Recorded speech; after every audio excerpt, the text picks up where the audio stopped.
మరి తిరిగి 2014లో మీరు అదే అంటే మళ్ళా పోటీ చేశారు. రఘువీరారెడ్డి ఇక్కడ నుంచి పెనుకొండకి వెళ్ళిపోయారు. అంటే మీ ప్రత్యర్థిగా వైసీపీ అభ్యర్థి తిప్పేస్వామి మీకు ప్రత్యర్థిగా ఉన్నారు. ఆ రోజు ఎలా ఫీల్ అయ్యారు? అంటే మీరు మళ్ళీ గెలుస్తామని మళ్ళీ ధీమా వచ్చిందా మీకు? అది అట్లా ఇట్లా కాదు, బాగా గెలుస్తామని ఉంది. ఆయన పోయినాడైనా కూడా మాకు తప్పుకుపోయినాడని కూడా బాధ ఉంది. ఎట్లా అంటే ఎవరైనా పొడిచినొద్దుని పొడిచాలని అంటారు. అంటే దాని అర్థం ఏమంటే ఓడించినాడు కాబట్టి నేను ఓడియాలని నా అభిప్రాయం ఉంది. మరి ఆయన తప్పించుకుపోవడం అంతా బాగలేదని మా అభిప్రాయం. మళ్ళీ రఘువీరారెడ్డి ఇక్కడ నుంచి పోటీ చేసింటే మీరు గెలిచేవారా రఘువీరారెడ్డి? ఖచ్చితంగా ఇంకా ఎక్కువ పెద్ద మెజార్టీ వచ్చేది. అది కూడా చెప్తున్నాను.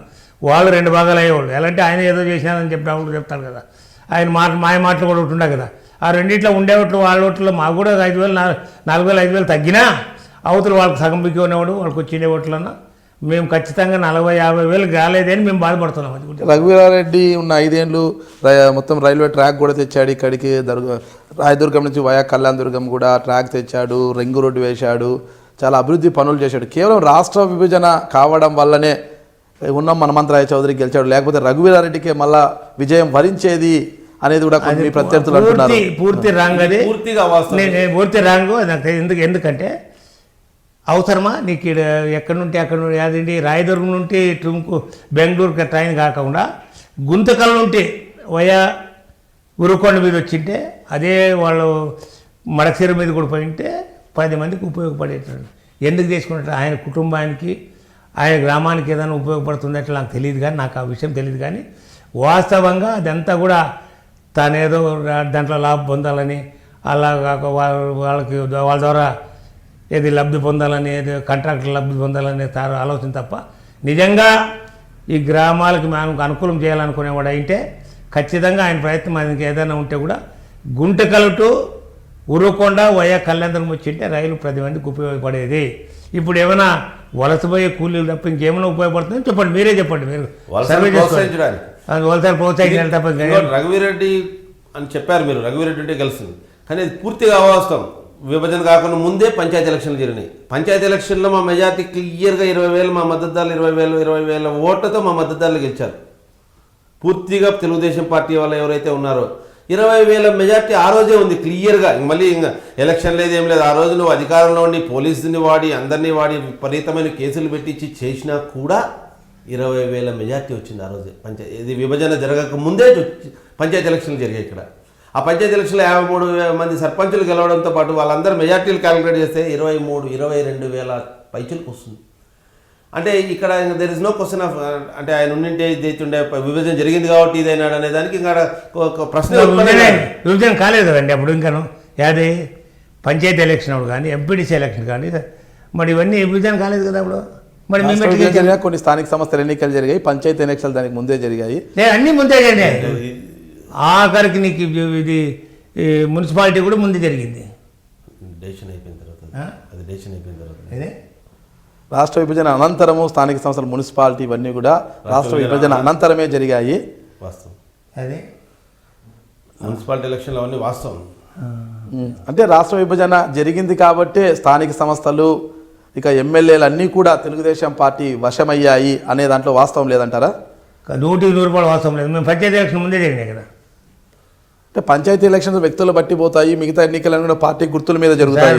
పార్టీ గుర్తుకి ప్రతి ఒక్కరికి చెప్తాను, ప్రతి ఒక్కరు కూడా ఎవరెవరు మెడకేసుకుని ఉన్నారు. ఖచ్చితంగా ఏ పని కూడా పంచాయతీ సర్పంచ్ అంటే ఇది ఈ పార్టీ కూడా ఆ పార్టీ కూడా ఖచ్చితంగా ఉంటుంది. పార్టీ గుర్తు లేకపోతే మాత్రం ఒకటి చెప్పండి, మీరు రఘువీరారెడ్డి ఇప్పుడు రాయదుర్గం నుంచి వయా కళ్యాణదుర్గము టుమ్కూరు వరకు వేసిన రైల్వే లైన్ శుద్ధ దండగంటారా? దండగా ఏం ఉపయోగపడుతుంది?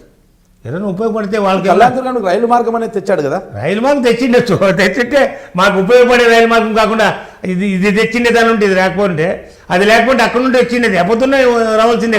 చిత్తశుద్ధి ఉంటే అక్కడ నుండి తెచ్చిండి. అలా తీసుకురావాలా, అనంతపురం కళ్యాణదుర్గం తుమ్కూరు తీసుకుని పోవాలా. అలాగే చిత్తశుద్ధి లేదు. చిత్తశుద్ధి ఉంటే కర్ణాటకలో మీ పార్టీ అధికారంలో ఉంటే ఈ రోజుకి 1 ఎకరా ల్యాండ్ అక్విజిషన్ చేయించలేదు. ఎందుకు? అవసరం లేదు ఆయనకి తన బంధువు తన అల్లుడైన అల్లులకు వాళ్ళకు తన బంధువులకు అందరికీ కాంట్రాక్టుల కోసం చేసి ఇక్కడంతా మొత్తం వాళ్ళే చేశారు తప్పితే ఎవరు చేయడానికి లేదు. వాళ్ళు అన్ని టెండర్లు వేసుకుని ముందుగా చేసుకుని ఫిక్స్ చేసుకుని రైల్వే ట్రాక్ తీసుకున్నారు. ల్యాండ్ మామూలుగా ఇక్కడ ఏది ల్యాండ్ అక్విజిషన్ కాకనే తెలుగుదేశం ప్రభుత్వం వచ్చిన తర్వాత ల్యాండ్ అక్విజిషన్ చేయాల్సి వచ్చింది. అంతవరకు ల్యాండ్ అక్విజిషన్ కూడా చేయలేదు. ఊరికే డిక్లేర్ చేసుకున్నారు దోచుకున్నారు అనే స్థాయిలో ప్రయత్నం చేశాడు తప్పితే శ్రీరామరెడ్డి పథకం చేశాడు. శ్రీరామరెడ్డి పథకం ఏదో మడకసేరు ఆయన శ్రీరామరెడ్డి అని వాళ్ళ తాత పేరు పెట్టుకున్నాడు. ఆయన ఇక్కడ కళ్యాణదుర్గం చేసిన సేవలేందో ప్రజలకు ఎవరికి తెలియదు, కానీ ఇక్కడ అసలు ఆయన ఎవరో ఇక్కడ ఎవరికి తెలియదు, కానీ ఏదో పేరు మాత్రం పెట్టాడు. అంత అవినీతిమయంతో చేసిన పథకం అంటే అంతకంటే చండాలమైన పథకం ఇంకోట్లేదు.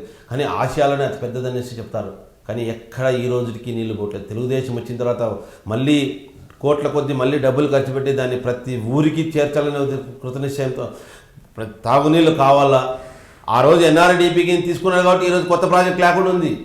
ఈ ఇంత చండాలంగా తయారైపోయినా కొత్తగా ఎన్ఆర్డీపీ కింద మామూలుగా సెంట్రల్ గవర్నమెంట్ నుంచి రావాల్సిన ఎన్ఆర్డీపీ కింద చేయలేకపోతుంటే మళ్ళీ ఈఏపీ కింద మళ్ళీ ప్రపోజ్ చేసి ప్రతి ఊర్లోనే తాగునీటి సమస్య ఉండకూడదనే ఉద్దేశంతో ఆ కాంట్రాక్టర్ని అందరినీ కూర్చోబెట్టి ఇంజనీర్లతో చేసి మామూలుగా ప్రతి గ్రామానికి నీళ్ళు వచ్చేటట్లు చేయడానికి చాలా ఇబ్బందులు పడుతున్నారు అధికారులు కూడా. ఈయన చేసిన తప్పులు, ఈయన చేసిన పాపాలన్నీ కూడా చూడడానికి చాలా ఇబ్బందులు పడుతున్నారు ఇప్పుడు కూడా ప్రజలు.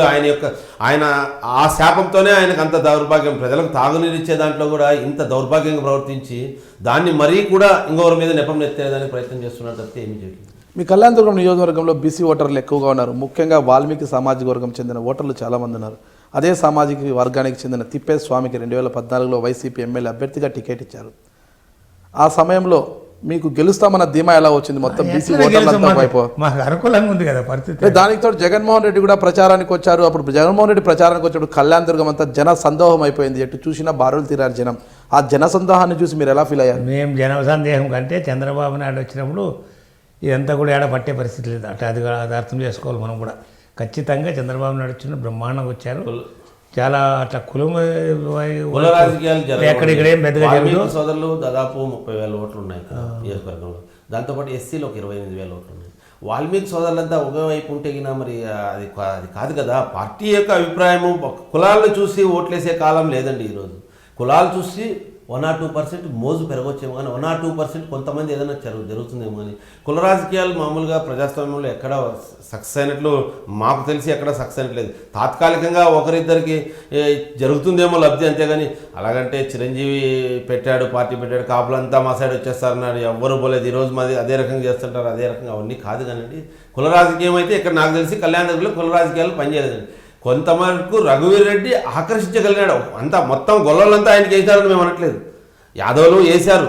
మా వైపు 85% ఉన్న యాదవులు ఒక 30% ఆయన వైపు మొగ్గారు. అంతేగాని మామూలుగా బీసీలు అయితే ఎక్కువ ఉన్నారు కళ్యాణ నియోజకవర్గంలో, బీసీ నియోజకవర్గం. కానీ 30,000 ఓట్లున్న కులమే గెలిచిపోతుంది అనే రకం కాదు కదా. కులం అంటే మొత్తం కులం మామూలుగా బీసీలని చూడట్లేదు ఇక్కడ కూడా. బోయ, కురుబ, యాదవ 3 కూడా చెప్పుకోదగ్గ స్థాయిలోనే ఓట్లు ఉన్నాయి. అలాంటి పరిస్థితుల్లో బీసీలు అనే కాకుండా వాల్మీకులు అనే రకంగా మాకు వాల్మీకులే ఎక్కువ వేశారండి ఓట్లు. ఈ రోజుకి వాల్మీకులే ఎక్కువ వేశారు ఓట్లు. తిప్పేసమైనా కానీ ఎవరు అంగీకరించలేదు ఆ రకంగా. పార్టీని చూస్తున్నారు కానీ ఇక్కడ కులాలను ఎవరు చూడట్లేదండి.